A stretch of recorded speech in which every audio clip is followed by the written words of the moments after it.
Bueno, gracias Luis. Voy a partir presentándote. Tengo el honor, en representación de nuestro Grupo TFP Chile, de estar hoy conversando con el doctor Luis Valenciano, que es el tercero de una larga historia de psiquiatras en España, todos bien importantes al parecer, un abuelo y un padre también en la misma línea, con lo que presuponemos que ha sido criado en un ambiente relativo al tema.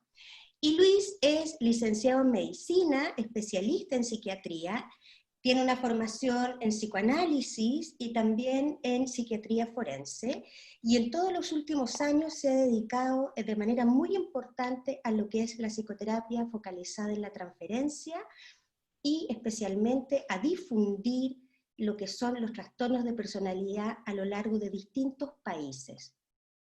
Para mí es de vital importancia poder conversar contigo porque como supervisor tú, sé que tienes la oportunidad de hablar y supervisar casos de gente de distintos países y de distintas culturas, con lo que te puedes ir haciendo una imagen de cómo a nivel mundial, no sé si tanto, ¿no? Pero vamos abordando y reconociendo esta entidad. Quería partir por ahí. ¿Cuál es tu visión y cómo lo vamos haciendo? Bueno, lo primero agradecerte la invitación. Un placer estar contigo como siempre. Am, recogiendo tu pregunta, ¿cómo estamos con respecto a diagnóstico general? Diría que mal. En salud mental, todavía mal. Primero hay un bloque de gente todavía muy reticente al diagnóstico mismo, que dicen que diagnosticar es etiquetar, como si fuera cosificar, convertir personas en cosas. Nada más lejos de nuestra intención y nada más lejos de la realidad. Yo doy muchas conferencias y charlas alrededor del tema del diagnóstico. Sabes que medio en broma, medio en serio, siempre digo que si en medio de la entrevista me desplomo y me caigo al suelo, que por favor me diagnostiquen. Porque si tengo un infarto agudo de miocardio, un infarto cerebral, un tromboembolismo pulmonar o una crisis de ansiedad, que todo puede ser, me interesa muchísimo que me diagnostiquen para poder aplicarme el tratamiento apropiado y establecer un pronóstico. O sea, yo creo que esta gente que está en contra del diagnóstico, está en contra del diagnóstico tal vez para tapar insuficiencias formativas propias. Y otra gente está a favor de diagnósticos, pero tenemos un problema de trivialización contemporánea, mundial. Lo hablaba contigo hace poco, que el diagnóstico de depresión y ansiedad es un diagnóstico muy extenso en Estados Unidos, en Chile, lo mismo en Europa, en España y claro, provoca una insatisfacción grande en la persona que es diagnosticada de eso, porque las personas creen lo que le diagnostican sus médicos, sus psicólogos, y si te diagnostican depresión o ansiedad, lo siguiente que van a hacer es medicarte generalmente con un antidepresivo y aplicarte una psicoterapia poco específica, incluso técnicas de relajación, cosas así. Y tú, paciente que lógicamente no sabes, no tienes por qué saber, te frustras mucho porque tú haces lo que te dicen que hagas y no mejoras. Para mí era igual que tener una tuberculosis, que se crean que tienes una neumonía de otro tipo y no mejoras porque no tienes lo que te han diagnosticado. Entonces son diagnósticos imprecisos, con consecuencias trágicas a nivel personal y a nivel de salud pública, porque tenemos al final una amplia masa de personas insatisfechas y en situaciones de no funcionalidad, no productividad laboral, creando grandes bolsas de ineficiencia y sufrimiento a lo largo de todo el mundo. O sea, no es una cuestión pequeña. ¿Cómo reconocemos un trastorno de personalidad, Luis? Es buena pregunta. Yo siempre digo que debemos usar un diagnóstico de presunción de sospecha, que debe basarse en dos criterios. Uno, si la persona es crónicamente infeliz, crónicamente insatisfecha a lo largo del tiempo, eso es una señal. Y la segunda señal es que la persona no acaba de funcionar bien en las áreas importantes de la vida: estudios, trabajo, amor, vida íntima, amistad, familia, creatividad. Una persona que naufraga o se bloquea en varias de las áreas importantes de la vida tiene altas posibilidades de acabar siendo un trastorno de la personalidad. Entonces, de un lado, infelicidad crónica interna; del otro lado, falta de funcionalidad global. Eso como diagnóstico de presunción. Luego, ¿verdad?, haremos un diagnóstico más exacto. Perfecto. ¿Tienes alguna idea formada a lo largo de lo que has visto de qué ocurre en las distintas formaciones, en el por qué este tema se aborda poco y cuando se aborda muchas veces es de manera ligera? ¿Qué nos Bueno, ocurre? creo que en los sitios como Chile, con vosotros, donde hay una formación intensa, no hay ese problema. Yo creo que ese problema lo hay en los sitios que no hay formación específica sobre trastornos de la personalidad. O sea, ese es un problema que ocurre enormemente en las universidades, enormemente en los sistemas públicos de salud, es decir, en todos aquellos sitios donde no hay programas de formación importantes sobre trastornos de la personalidad. Paradójicamente o no, el diagnóstico más preciso sobre trastornos de la personalidad mejora el resto de diagnósticos de salud mental. Tienes razón, sin embargo, la palabra, la combinación de las palabras trastornos de personalidad genera un terror, tanto en los colegas como en los pacientes al principio. ¿Qué pasará con eso? Sí, yo creo que hay dos vertientes en tu pregunta, tal vez hay más. Primero, la palabra trastorno está empezando a ser para mis oídos una palabra desafortunada. Y más en el campo de la personalidad, donde, digamos, todo el mundo tiene una personalidad. Y me gusta pensar la personalidad como, sabes, como la pared que tú tienes detrás. Detrás de ti se ve una pared y esa pared es un trasfondo, un fondo, y todo el mundo tiene una personalidad. Y, por cierto, la personalidad normal también es enormemente influyente en la vida de las personas. No es solo que la personalidad sea patológica; tus rasgos de personalidad, la manera en que tú eres, tiene una enorme influencia laboral, amorosa, de amistad, enorme. O sea, la personalidad siempre nos importa, siempre nos interesa.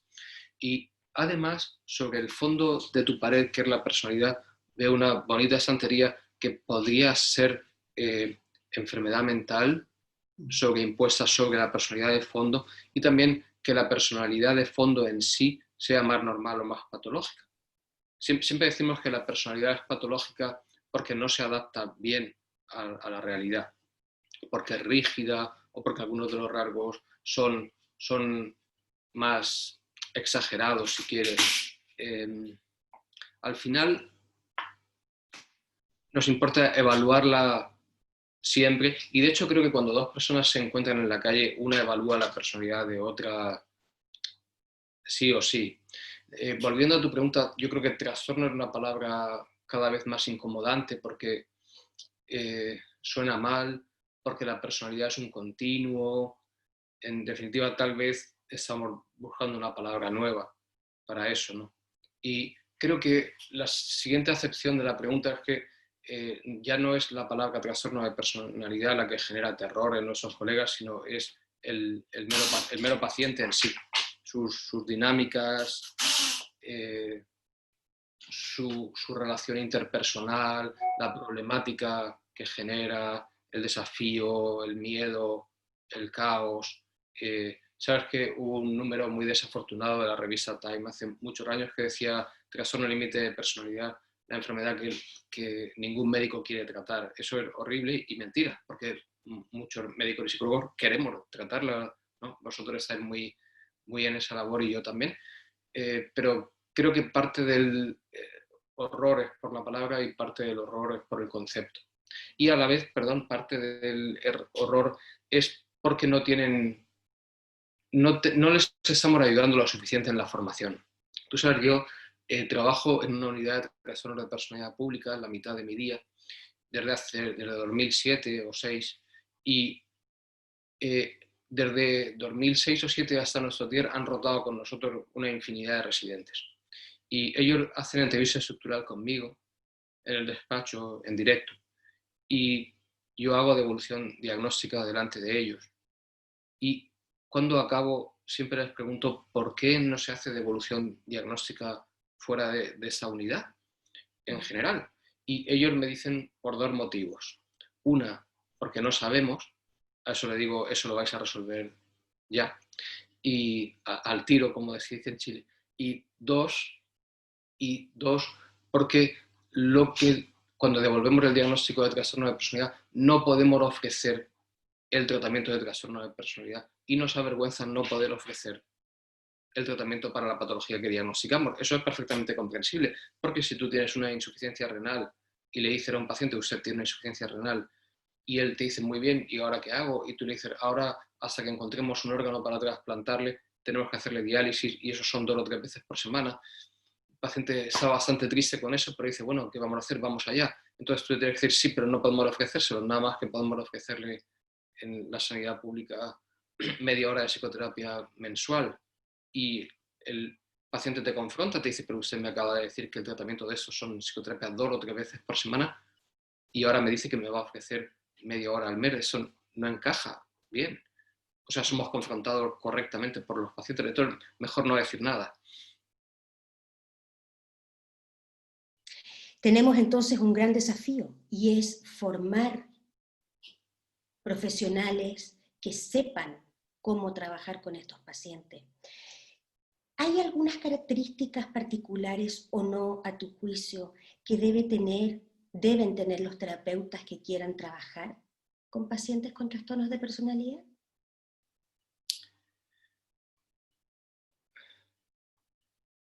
Sí, yo creo que hay una serie de cualidades, aunque sabes que el profesor Kemberg, nuestro común maestro, siempre dice que hay gente con dedos para el piano que es casi un insulto para los formadores, porque a los 2 días de estar en formación se manejan mejor que uno, y otra gente está 20 años intentando tocar el piano y no le sale. Pero diría algunas cosas antipáticas. Creo que la inteligencia juega un papel. La inteligencia del terapeuta juega un papel. Eh, Creo que los valores morales juegan otro rol. Creo que estar en un contexto culto, formativo, enriquecedor, es fabuloso. Creo que hay que tener curiosidad genuina por la vida humana, por las vidas humanas desde niño. Creo que hay que tener respeto profundo por las personas, por las vidas y incluso por las conductas que a veces parecen difíciles de entender, el respeto educado por todos los pacientes.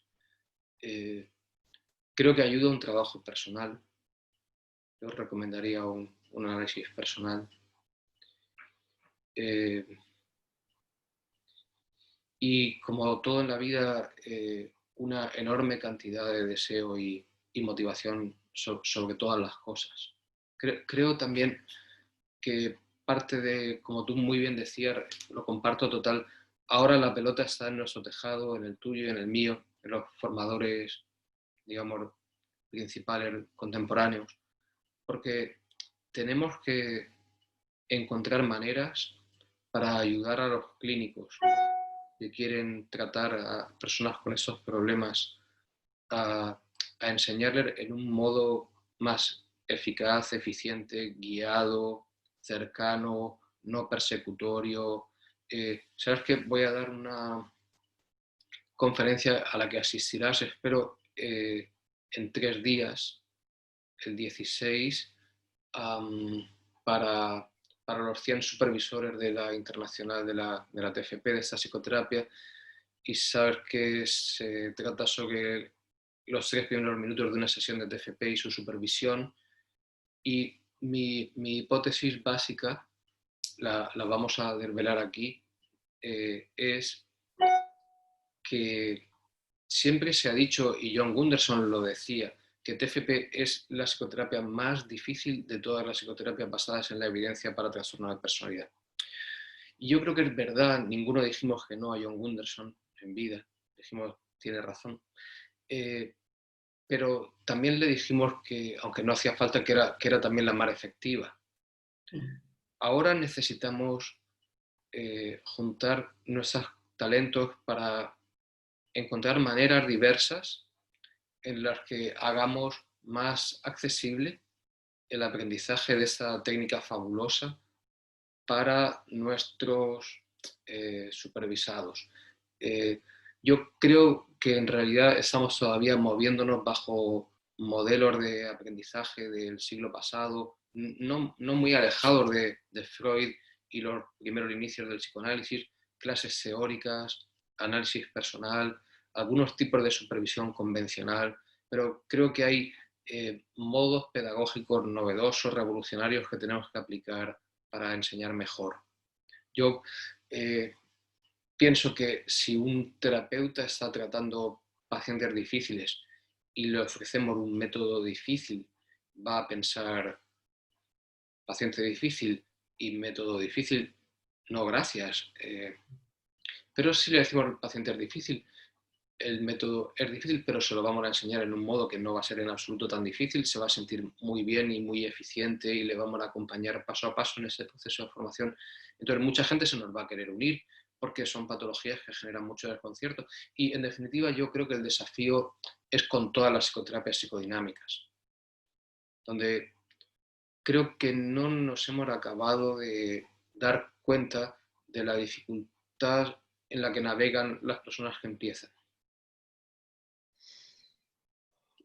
Si te logro leer un poco más profundo, estás aludiendo a que esta es una manera de trabajar con pacientes que se aprende muy maravillosamente, y yo lo sé porque en eso yo he transitado al lado tuyo, por suerte.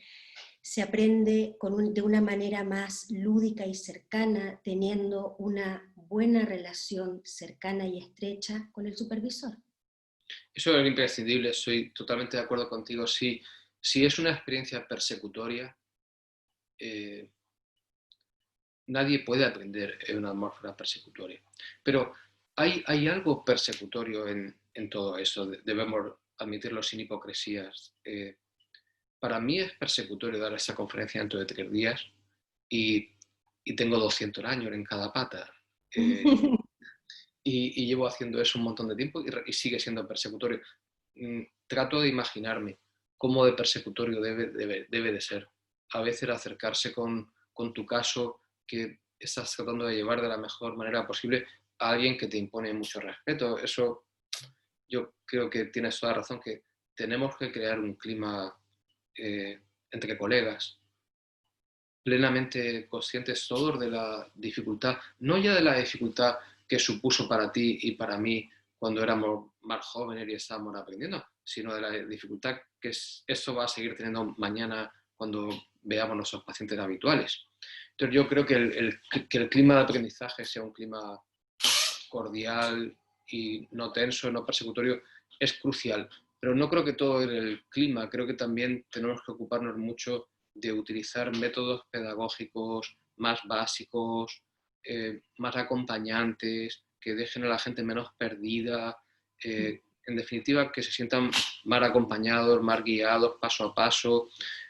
Yo pienso, si tú te inicias en el ejercicio de la cirugía como residente, normalmente los cirujanos lo operan de 2 en 2, como poco, y hay un cirujano más senior, que podría ser tú como supervisora, y un cirujano más junior, que está empezando la técnica, pero juntos lo operan en el campo, dicho sea de paso, sobre un paciente la mayor parte de las veces dormido, anestesiado, que no va a oír nada, pero aprenden in situ con el senior. Eso en psicoterapia no ocurre, no existe, salvo a lo mejor en las fases preliminares de evaluación entrevista estructural, pero no en la psicoterapia propiamente dicha. Y lo más cerca que tenemos es la supervisión, pero ahí es donde yo creo que tenemos que colaborar entre todos para encontrar métodos novedosos. Yo voy a tratar de presentar el que bien conoce dentro de unos días, pero espero que de entre los 100 colegas seguro van a aflorar muchos métodos innovadores.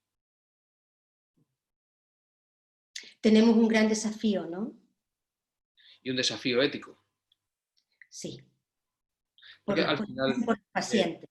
claro, nosotros tenemos dos clientes principales.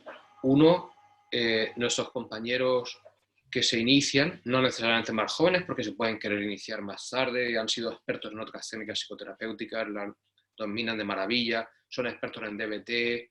Estoy pensando en nuestro común compañero Glauco en Perú. Bueno, él es un terapeuta súper experto en DBT y ahora él quiere iniciarse en TFP con vosotros, conmigo, y lo hace, aunque él es bastante joven, pero otra gente no es tan joven, y tenemos que ayudar a estos clientes nuestros, que son los terapeutas, a que se desempeñen con menos tensión, con menos estrés, con menos angustia, que estén más cómodos y felices trabajando, e indirectamente así ayudaremos el enorme número de pacientes que necesitan tratamiento, que, como bien dices, excede con mucho el número de terapeutas formados en terapias basadas en la evidencia. Hay muchos más pacientes con trastornos de la personalidad que terapeutas expertos en las terapias basadas en la evidencia, y creo que siempre será así, pero con nuestro esfuerzo puede que sea bastante menor así.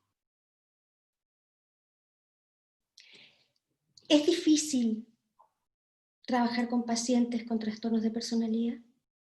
¿Qué dirías? Yo diría que no. Que si tienes el training y los supervisores que te acompañan bien y un buen curso, no es difícil, y además es apasionante, y es la razón por la que nos hicimos psicoterapeutas. Los trastornos de la personalidad son maravillosos porque los medicamentos son muy poco eficaces con ellos, con lo cual la psicoterapia está en el centro, y además hay psicoterapias específicas y que han demostrado con los números en la mano que son más eficaces que otras y se pueden aprender y enseñar, y, y no sé, no se podría soñar con un desafío mejor para alguien que quiera ser un psicoterapeuta psicodinámico. Por no hablar de la ayuda personal que supone hacer ese trabajo, que te permite comprenderte a ti, comprender el mundo, comprender a las personas. O sea, eso es una bendición. Sí, lo es. Luis, mucho se discute si los pacientes con trastornos severos de personalidad tienen alguna mejoría y en qué grado. ¿Cómo lo ves? Tenemos números sobre eso, pero te contestaré mejor en modo cualitativo. Sin duda ninguna, el perfil de paciente que llamamos trastorno de personalidad límite, en el sentido impulsivo, autodestructivo, que se corta, se quema, tiene intentos de suicidio de repetición, consumo de tóxicos, algún trastorno alimentario, ese perfil más impulsivo definitivamente tiene un pronóstico muy bueno. Tenemos otro perfil de paciente más difícil, que es el que yo creo que hay muchos errores diagnósticos y están diagnosticados de depresión, sobre todo, que son perfil de paciente mucho menos impulsivo, mucho menos sintomático, mucho menos autodestructivo en la conducta, pero son muchas veces muy pasivos, se quedan en casa, están desenganchados del trabajo, de los estudios, muy parados, impotentizando todo, derrotando a todos, profundamente insatisfechos, por eso diagnosticados falsamente de deprimidos. Les dan antidepresivos que no hacen sino sentarle mal, no le hacen nada, y ese perfil yo creo que tiene un pronóstico que, por ser del todo sincero, no sé qué pensar de eso, pero me interesa mucho lo que pienses. Creo que en principio era un perfil con un pronóstico más difícil, y igual que en el caso de los trastornos de personalidad más límite, impulsivos, creo que no es tan brutalmente importante la formación del terapeuta, aunque siempre es bueno. Creo que en ese otro perfil no tan impulsivo, creo que la formación del terapeuta crea dos pronósticos. Los terapeutas más formados crean un pronóstico y los terapeutas menos formados crean otro pronóstico. Y hablamos fundamentalmente de personalidades narcisistas, sí, con problemas de autoestima graves. Estoy absolutamente de acuerdo contigo. Ese Y es el... a veces lo hemos conversado, ¿no? Este tipo de pacientes, cuando consultan con terapeutas no bien formados sobre lo que son estos trastornos, desgraciadamente muchas veces no reciben un diagnóstico. Y pues se perpetúan en la vida sin alcanzar el nivel adecuado que podrían tener. Claro, es que no podemos ser hipócritas por omisión al respecto. Ahí estaba escuchándote y pensando en España hay una unidad muy especializada para pacientes que sufren la sección de un nervio periférico. Tú, no sé, tienes un accidente y se corta el nervio y sabes que cuando se corta el nervio es como cuando se rompe un elástico. Cada punta de un nervio muy retráctil se va a cada lado de tu brazo. Y no cualquiera puede sacar ese nervio y ponerlo junto otra vez. Y yo creo que en ese tipo de personalidad compleja, no tan impulsiva del que estamos hablando, necesita gente con ese grado de experiencia. Y como tú decías, es nuestro desafío formarlos. Formarlos. Volvamos a lo que es la terapia focalizada en la transferencia. ¿Es nuestra técnica, tiene ahí un terreno fértil en el tipo de pacientes que estamos recientemente describiendo? Sí, bueno, yo creo que en el que más. Porque DBT, terapia basada dialéctico comportamental, es una terapia muy buena para tratar el caso límite impulsivo, autodestructivo, actuador. Pero ellos no pretenden tener eficacia sobre el otro caso, aparentemente menos sintomático, pero muy disfuncional. DBT, no existe DBT para personalidades narcisistas, para personalidades complejas. Eso por un lado. Por otro lado, creo que nuestro reto nunca ha sido solo la eliminación sintomática, aunque desde luego también, sino nuestro reto ha sido cómo podemos contribuir a que una persona tenga una vida que merezca la pena ser vivida en todos los planos, en el sentido del trabajo, del amor, de las relaciones de amistad, de la cercanía. Y eso tampoco ha sido un objetivo, creo, de DBT u otras técnicas. Y no lo digo en detrimento de ellos, lo digo porque TFP es ambicioso en el sentido de síntomas más vida. ¿Hacia dónde crecerá la terapia focalizada en la transferencia? ¿Hacia dónde vamos, Luis?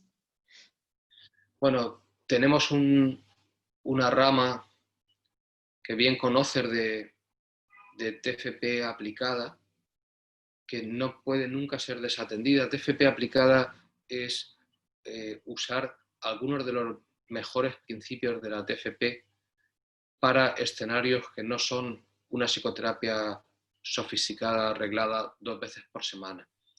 Es aplicar algunos de los principios de la TFP para gente que trabaja como psiquiatra en un consultorio público o privado, en una unidad de hospitalización aguda, en urgencias, en una comunidad terapéutica para personas con problemas de tóxicos, en la cárcel, que sé que tenéis gente formándose para eso en la cárcel también, gente en centros de drogas ambulatorios, para médicos de medicina interna, médicos generales. O sea, creo que eso es un desarrollo muy importante, sobre todo si después de la pandemia queda una economía global muy comprometida, en la que tenemos que estar muy conscientes que mucha gente no va a poder permitirse psicoterapia 2 veces por semana. Creo que otro desafío grande en ese sentido es tratar de conseguir estudios científicos con TFP una vez por semana, y que solo los tenemos con 2 veces por semana. Otro sería enriquecer las psicoterapias de apoyo de baja frecuencia con elementos de la TFP, eso va a ser otro desarrollo. Creo que puede haber otro desarrollo importante que aún siento que no hemos hecho, pero me apetecería contribuir con personalidades paranoideas, desarrollo de TFP para personalidades de predominio paranoideo, desconfiadas, recelosas, suspicaces, controladoras, celosas, maltratadoras. Y no sé, ¿tú para dónde ves que habría más desarrollos? Coincido contigo en la importancia de tener más investigación que demuestren la valía que tiene esta técnica, sobre todo, como dices tú, con pacientes tratados una vez por semana, y el excelente trabajo que se está haciendo en mostrar la aplicación práctica de esta técnica y quitar el estigma de ser una técnica para gente adinerada, gente refinada, gente del jet set. Eso creo que es algo que ha pesado sobre la psicoterapia focalizada en la transferencia y que está tan lejos de la realidad. Y poder, Totalmente. y poder acercar esto al común trabajador como una técnica simple de acercamiento a un paciente, basada en el respeto, en el no juicio y en el uso de esto que tiene que ver con la neutralidad y es mirar desde fuera, por decirlo en simple, que es ya tan aportador en la mirada con un paciente. Estoy A mi completamente juicio, de acuerdo. es hacia allá. Sí, es hacia allá. Y yo creo que es también hacia manejar eh, sofisticación compleja en tu cabeza de terapeuta, pero con la palabra más sencilla que tú puedas escoger para hablar con tu paciente. Si tienes dos palabras, siempre eliges la más sencilla. Eh, y yo creo que TFP era una combinación prodigiosa de dos cosas inusuales. Por un lado, la mayor sofisticación de la psicoterapia para buscar la motivación de las personas inconscientes, por qué las personas no hacen lo que querrían hacer o hacen lo que no tendrían que hacer, por qué hacen lo que no entienden que hacen. O sea, cómo ayudarles a pensar en lo más profundo y al mismo tiempo no olvidar que hay una parte que tiene que ver con la realidad, que tiene que ver con la fuerza de voluntad, que tiene que ver con la decisión consciente y el esfuerzo personal de hacer las cosas. Y es esa combinación de realismo a ultranza con sofisticación psicológica que yo encuentro totalmente única en la TFP, de verdad. Toda la razón, Luis. Y una última pregunta. Hemos hablado de hacia dónde va la TFP y cuáles son los desafíos personales de Luis Valenciano en este mundo de la TFP. ¿Habrá alguno? Sí, pero vamos, no tengo desafíos personales míos como tal. Mi desafío es un desafío global de estar contigo y con otras personas de nuestro entorno tratando de depurar la enseñanza de la técnica para llegar a más personas y contribuir a ayudar más. Mi, en todo caso, el desafío personal mío es el perfeccionamiento de la destreza, lo que siempre tiene algo muy placentero para cualquier artesano orfebre, que es como yo veo eso, ¿no? Es un desafío personal. No tengo ambiciones personales de, de, ser más importante o nada así. Yo tengo 50 años ahora y prometí a mí mismo intentar llegar a esa edad con pocas responsabilidades de ese tipo profesionales, aunque para nada con, en ausencia de otra responsabilidad de compromiso social global. Yo, ¿sabes? Tengo mucho interés en, en contribuir con otras personas, con vosotros, a desarrollar métodos de enseñanza mejores. En eso estaremos. Y vamos a agradecerle en algo a la pandemia que nos tiene a todos en este minuto presos mundialmente, y es que nos ha permitido el trabajo a través del mundo online. Y esto nos ha permitido, vamos a buscarle algo bueno, ¿no? Efectivamente llegar a gente en distintas partes. Yo pensaba que tenemos, mientras te escuchaba hablar en este desafío, llegar a distintos lugares, por lo menos acá en nuestro país, hoy tenemos alumnos muy interesados en distintos extremos del país. Y tenemos interesados también en distintas partes de Latinoamérica. Esto nos ha permitido una globalización importante. que nos permite poder llegar a distintos lugares con esta idea de formar gente para ir en ayuda de nuestros pacientes. Estoy contigo. Me he quedado con algo que has dicho antes, la palabra sigma. Y creo que nosotros hemos inadvertidamente contribuido a crear un estigma sobre nosotros mismos, lo que en el fondo era un proceso muy autodestructivo. Me preguntaba si había un secreto orgullo en ser complicados. En ser rimbombantes. Claro. Y ahora yo creo que debemos trascender todo eso y volvernos sencillos y aproximar a los clínicos que indefectiblemente van a tener que seguir atendiendo pacientes difíciles y por lo tanto pasándolo mal, y mostrarles de modo accesible que se pueden acercar a nosotros y compartir el desafío de la formación. Para mí, el indicador clave será el bienestar del psicoterapeuta en formación. Si el psicoterapeuta en formación se siente menos tenso, menos estresado y más satisfecho, es que estaremos haciendo las cosas bien. Tienes toda la razón. Tenemos el desafío de transformarnos en docentes accesibles, y eso hará accesible la técnica, en Exacto. dejar de ser rimbombantes y en ser cercanos y amenos al enseñar. Sí, y que no tengan miedo de acercarse y pensar que vamos a pensar que lo están haciendo mal, que es un desastre, porque todos aquí, incluso los más expertos, tienen malas sesiones, malos ratos, malos días, y es perfectamente normal, aceptable, comprensible, y nadie debería disuadirse a sí mismo de acercarse a nosotros por vergüenza, por temor. Yo creo que eso es algo muy importante. Tienes toda la razón. Bueno, Luis, te agradezco profundamente este espacio de conversación íntima en el que hemos podido conocerte un poquitito más, sobre todo en el ámbito de lo que ves tú, en cómo se viene la formación, en lo que son los terapeutas que buscarán aprender más acerca de cómo trabajar con pacientes con trastornos severos de personalidad, y que indudablemente irá en ayuda de tantos pacientes y familias, porque estos pacientes no están solos, nunca lo olvidemos, nunca. Tantos pacientes y familias que lo necesitan. Sí, en realidad me di cuenta que no he hecho sino poner palabras a algo que tú y vosotros ya hacéis todo el tiempo en Sudamérica, ya hace bastantes años. Hacemos juntos, por suerte. Nos vemos en 3 días. Ok, será un placer. Gracias, Luis. Que estés Gracias a muy ti. bien. Chao. Chao.